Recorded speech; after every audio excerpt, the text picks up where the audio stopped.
నమస్తే అండి. Welcome to my రాస్ వరల్డ్. ఈరోజు వీడియోలో పాలకూర పప్పును ఎలా చేయాలో చూపించబోతున్నాను. పప్పును పాలకూరను సపరేట్గా ఉడికించి ఈ రెండింటిని కలిపి మళ్ళీ ఒకసారి ఉడికించి ఇలా రెండు పనులు లేకుండా అన్ని ఇంగ్రీడియంట్స్ని ఒకేసారి కుక్కర్లో వేసి పక్కా కొలతలతో కనుక పాలకూర పప్పును చేసుకున్నట్లయితే ఎప్పుడు చేసినా పప్పు చాలా మంచి టేస్ట్తో వస్తుందండి.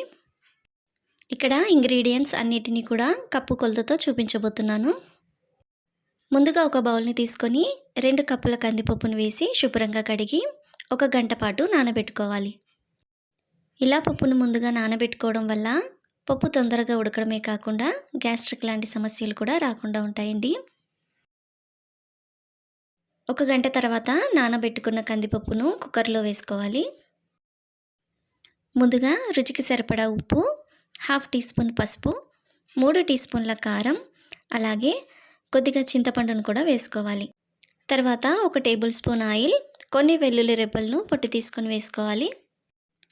ఏ కప్పుతో అయితే కందిపప్పును తీసుకున్నామో అదే కప్పుతో 1 కప్పు నిండా ఉల్లిపాయ ముక్కలు, అలాగే 2 కప్పుల టమాటా ముక్కలను వేసుకోవాలి. తర్వాత కొద్దిగా కరివేపాకు, 1 కప్పు మెంతమాకు, అలాగే 1 కప్పు కొత్తిమీరను కూడా వేసుకోవాలి. ఇప్పుడు శుభ్రంగా కడిగి తరిగిన పాలకూరను 4 కప్పుల నిండా వేసుకోవాలి. తర్వాత 4 కప్పుల నీళ్ళను వేసుకోవాలి.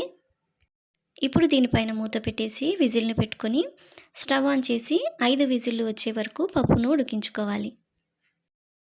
5 విజిల్లు వచ్చిన తర్వాత స్టవ్ ఆఫ్ చేసి ఆవిరి పూర్తిగా పోయిన తర్వాత మూత తీసి చూస్తే పప్పు బాగా ఉడికి ఉంటుందండి. పప్పు ఇలా ఉడికిన తర్వాత దీనిని ఒక గరిటెతో కానీ పప్పు గిత్తెతో కానీ మెత్తగా మెదుపుకోవాలి. నేను ఇక్కడ పప్పు గుత్తితో మెదుపుకున్నానండి.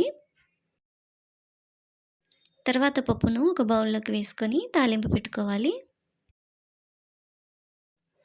తాలింపు కోసం స్టవ్ ఆన్ చేసి ఒక గిన్నెను పెట్టుకొని 2 టేబుల్ స్పూన్ల ఆయిల్, కొన్ని వెల్లుల్లి రెబ్బలు, అలాగే తాలింపు గింజలు, కొద్దిగా కరివేపాకు, ఎండుమిరపకాయలను వేసి తాలింపు వేసుకోవాలి. అంతే అండి, పాలకూర పప్పు రెడీ అయినట్లే.